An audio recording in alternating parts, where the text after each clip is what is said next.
जाए, प्रेशर कितना भी बढ़ जाए, दुआ एक कुंजी है। कुर्बानी का ये अमल जो गतसमनी के बाद से शुरू होता है, ये कोई इतना आम और आसान अमल और काम नहीं था। अभी हम आज क्योंकि शायरुबानी है, शायरुबानी के हवाले से हम आज देखेंगे यीशु मसीह की जो जान कनी की हालत है।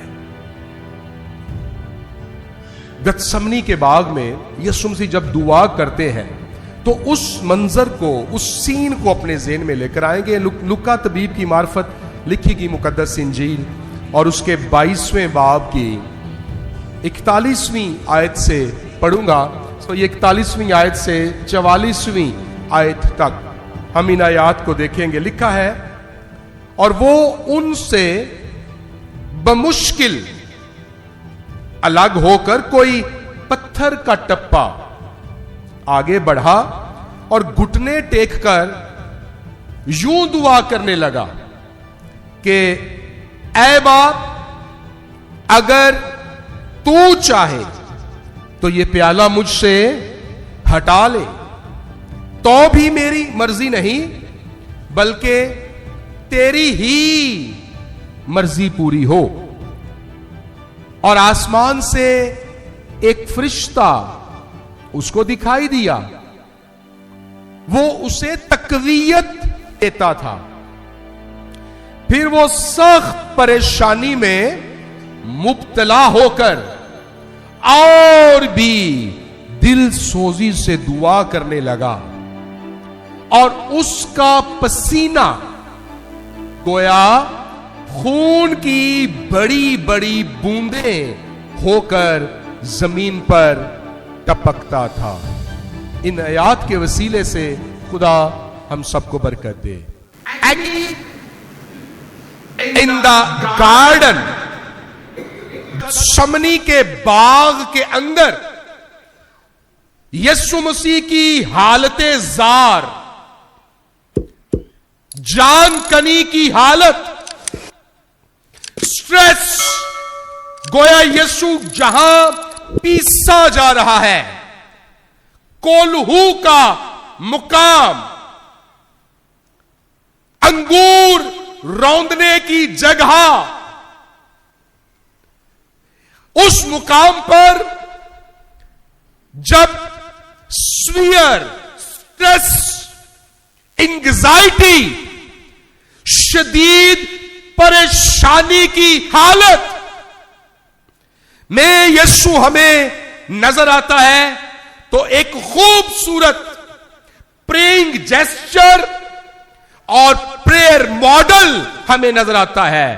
प्रेइंग जेस्चर क्या है कि सख्त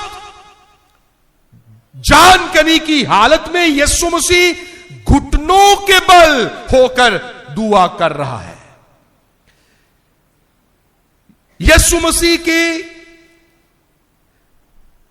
मसीह की जान कनी की हालत में दुआ करने का ये मॉडल चर्च के पास हमें ये नमूना दिया गया है कि हालात कितने भी नागुफ्ता बे हो जाए, हालात कितने भी टेंस हो जाए, प्रेशर कितना भी बढ़ जाए, दुआ एक कुंजी है, दुआ एक रास्ता है डिवाइन हेल्प का, आसमानी मदद का।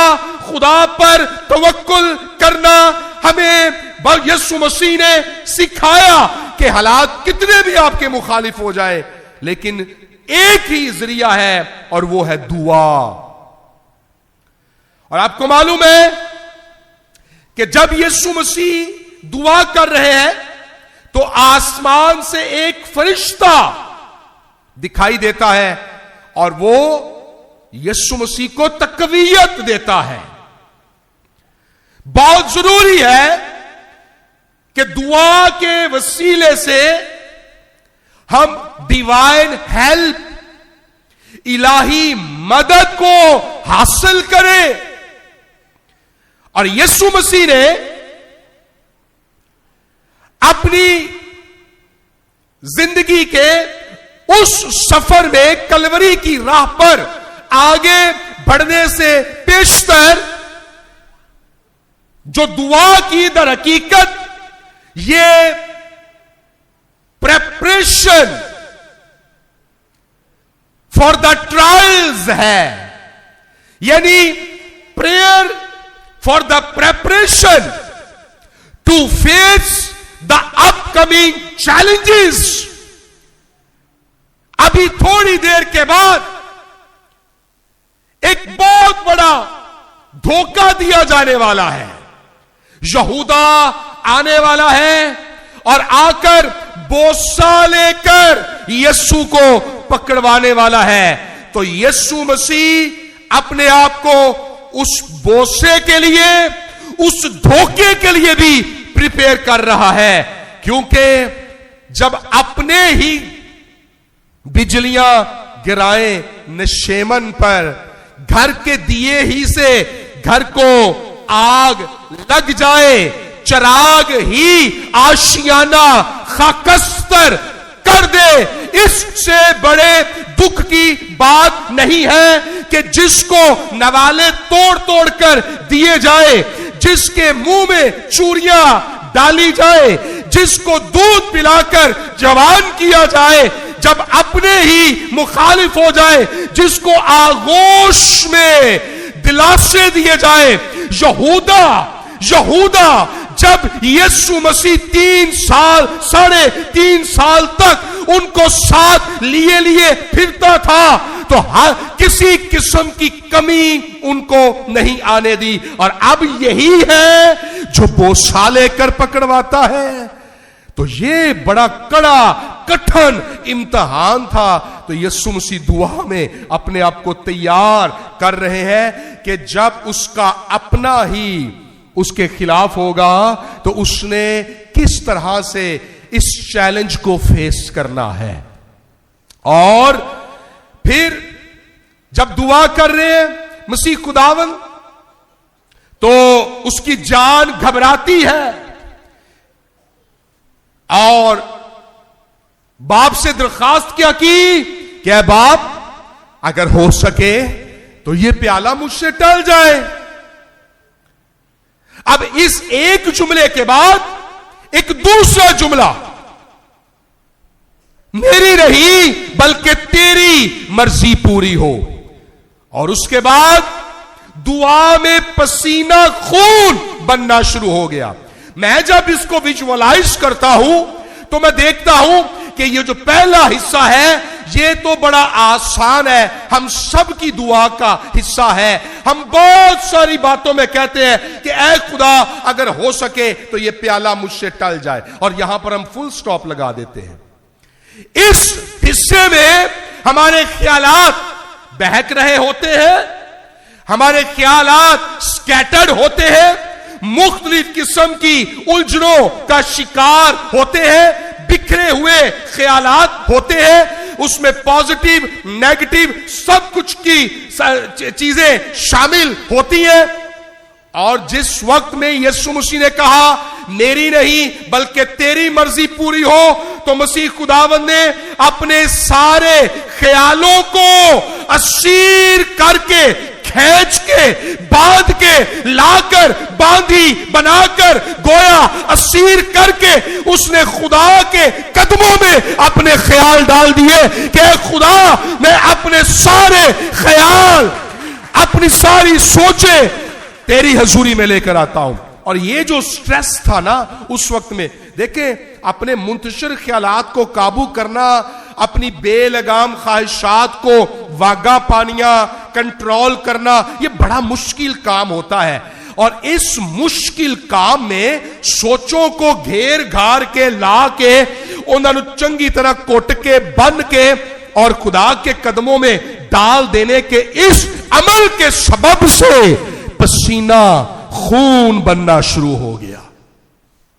ये एक मुश्किल और तकलीफ अमल है। मैं इसको यूं विजुअलाइज करता हूं कि जब प्रेशर बढ़ रहा है और वो सोचों को, ख्यालों को खींच रहा है, अपने ख्यालात को असीर कर रहा है, बांध रहा है, खुदा की हजूरी में, खुदा के सामने सरेंडर कर रहा है, तो प्रेशर, वेन्स के अंदर ब्लड की जो सर्कुलेशन है, जो स्वेट है, जो स्वेट ग्लैंड्स है, उसके चौगिर्द जो बड़ी टाइनी सी कैपिलरीज होती है, बारीक रेशे, वो रप्चर हो रहे हैं, क्योंकि जो एंड्रेलाइन ग्लैंड्स है वो जो स्ट्रेस को के हार्मोन्स को रिलीज करते हैं, उससे ब्लड की सर्कुलेशन बढ़ रही है, और उसके सबब से जो स्वेट ग्लैंड्स के गिर्द जो रेशे हैं या कैपिलरीज है वो रप्चर हो रही है, फट रही है, प्रेशर, खून का जो फ्लो है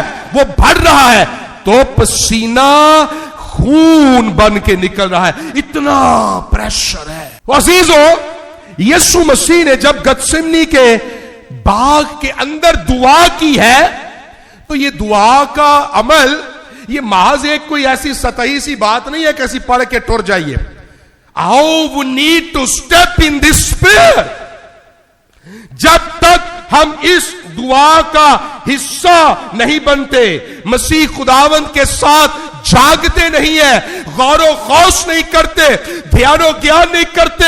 मसीह ने शागिर्दों से भी कहा था, जागो और दुआ करो। हमें दुआ की, मसीह की दुआ की इंटेंसिटी की समझ नहीं आएगी कि उस पर कितना ज्यादा प्रेशर था।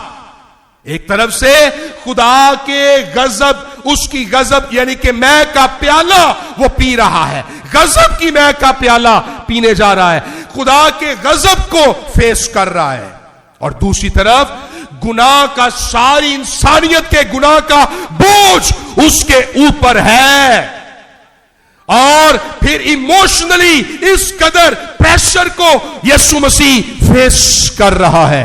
तो अजीजों, कुर्बानी का ये अमल जो गतसेमनी के बाद से शुरू होता है, ये कोई इतना आम और आसान अमल और काम नहीं था जिसको हम बड़ी आसानी से पढ़कर गुजर जाते हैं। इस पर गौर करें, इसमें स्टेप इनो।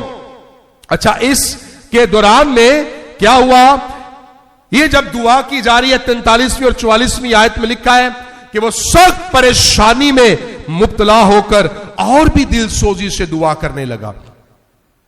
तो दर हकीकत ये जो आयत है, 44वीं आयत, ये लुका तबीब ने, क्योंकि लुका खुद तबीब था और उसको मेडिकल टर्मिनोलॉजी, मेडिकल का बड़ा पता था, इसलिए ये सिर्फ लुका ही ने बयान की है। आपको मती और मरकस और यूहन्ना के अंदर ये नहीं मिलेगा कि उसका पसीना खून बन के निकल रहा है। ये खास मेडिकल ऑब्जर्वेशन थी जो सिर्फ लुका ही के हिस्से में आई, क्योंकि वो खुद एक डॉक्टर था, और उसने इसको बयान किया कि जब इंसान के ऊपर प्रेशर बढ़ जाता है, जुल्म का, दुखों का, मुसीबतों का, हालात का, खौफ का, तो उस वक्त में ये अमल होता है, वकूअ में आता है कि पसीना खून बनता है। और इन सर्टन केसेस, बहुत सारी हालतों में इंसान की मौत वाकया हो जाती है। इसलिए यीशु मसीह जब दुआ करते हैं तो लिखा है कि यीशु मसीह ने दुआ में कहा कि बाप, मेरी नहीं बल्कि तेरी मर्जी पूरी हो।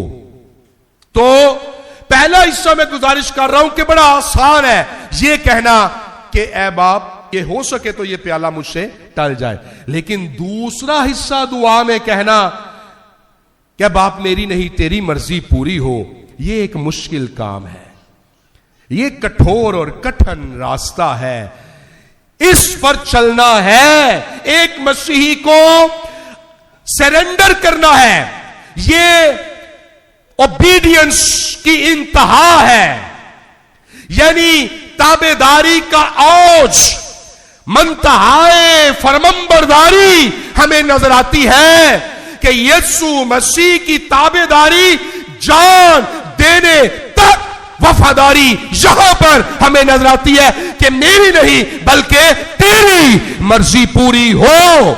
जान देने तक वफादार रह तो मैं जिंदगी का ताज तुझे दूंगा। आज ये आयत और ये आयत हमें क्या सिखाती हैं? यीशु मसीह जो जिंदगी का बानी है, जिंदगी का मालिक है, जिंदगी का बादशाह है, जब वो हमें क्राउन ऑफ लाइफ देता है, जो जिंदगी बांटता है, तो उसने सबसे पहले खारदार कंडेला कांटों वाला ताज अपने सर पर रखवाना पसंद किया। और इससे पहले कि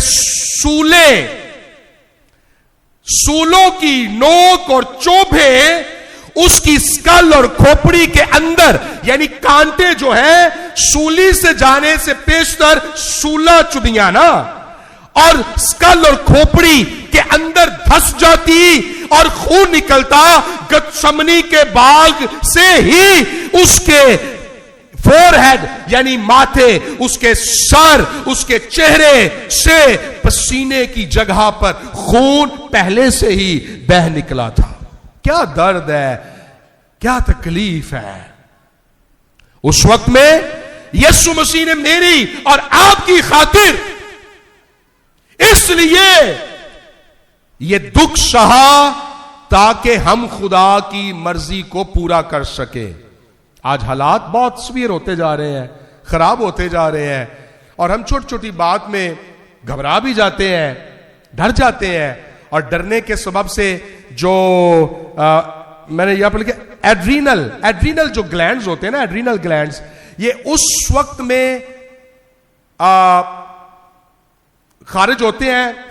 ये जो ग्लैंड्स हैं हार्मोन्स को पैदा करते हैं जिस वक्त में इंसान बड़ा दुख की हालत में होता है या फिर बड़े खौफ की हालत में होता है।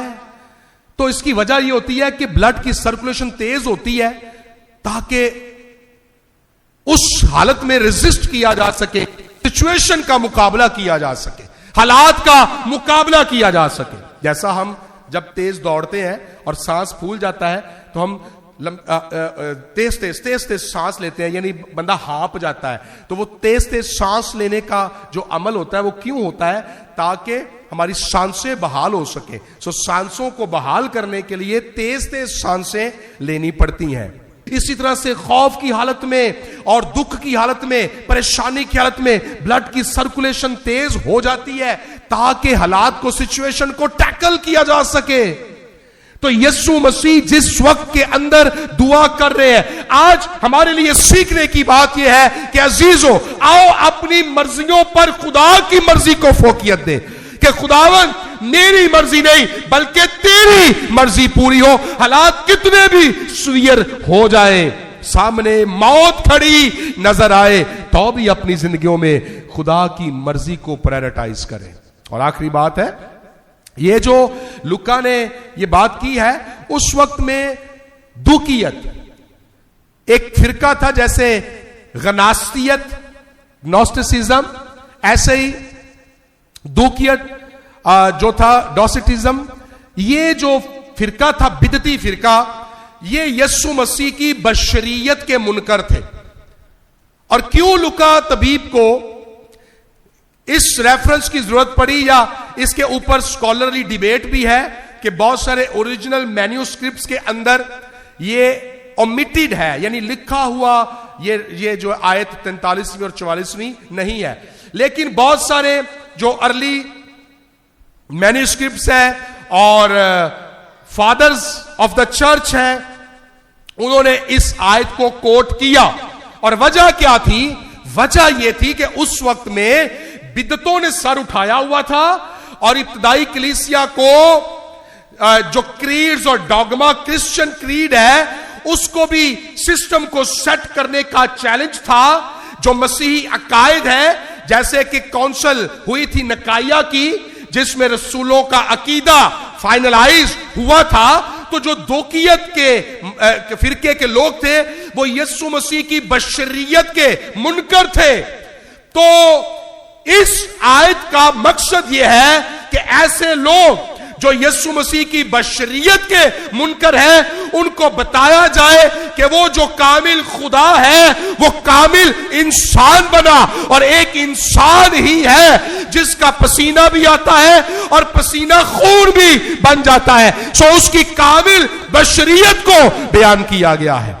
और बल्कि अगर मुझे रेफरेंस मिल जाए, जल्दी से एक आयत मुझे ज़हन में आ गई, इब्रानियों के खत के अंदर उसका 4 बाब अगर निकालिए, इब्रानियों 4 बाब, और हाँ मिल गई है, लिखा है इब्रानियों 4 बाब और 15वीं आयत, क्योंकि हमारा ऐसा सरदार काहे नहीं जो हमारी कमजोरियों में हमारा हमदर्द ना हो सके, बल्कि वो सब बातों में हमारी तरह आजमाया गया तो भी बेगुनाह रहा। तो यीशु मसीह इंसान बना, कामिल इंसान बना, और इंसानों के ऊपर आने वाली हर किस्म की आजमाइश को उसने फेस किया है, हमारी तरह आजमाया गया, लेकिन बेगुनाह रहा। हम गिर जाते हैं आजमाइशों में, लेकिन यीशु मसीह बेगुनाह रहा। तो ये एक बड़ी कड़ी आजमाइश थी। यीशु मसीह का पसीना खून की बूंदें बन बन कर जो है वो टपकने लगा। तो ये जो अमल है, ये हेमोटो हाइड्रोसिस का अमल होता है मेडिकली, जिसमें पसीना खून बनता है। तो अजीजों, आज जब हम शायरबानी में शरीक होंगे, तो शायरबानी में शरीक होना हमें यह सिखाता है कि यीशु मसीह ने जो कप ऑफ सफरिंग है, दुख का प्याला पिया है, और द कप ऑफ ओबीडियंस है, फरमाबरदारी का प्याला पिया है, जान देने तक वफादारी का प्याला पिया है। आज जब आप इसमें शरीक हो, आप रोटी लें, आप शीरा ले, तो यह साथ अपने दिल में दुआ करें कि ऐ खुदा मुझे दुखों में साबित कदम रहने की तौफीक दे।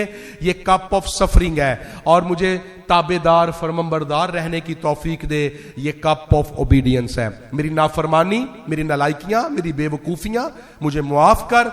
और आज 2 चीजों को अपने ज़हन में रखें, द कप ऑफ सफरिंग और द कप ऑफ ओबीडियंस, यानी दुख का प्याला, कि दुख कितने भी आए, हालात कितने भी खराब हो जाए, जो कुछ भी हो जाए, हम दुआ से जंग जीतेंगे। और दूसरी बात, क्या खुदा हमें फरमाबरदार, ताबेदार, वफादार रहने की तौफीक दे।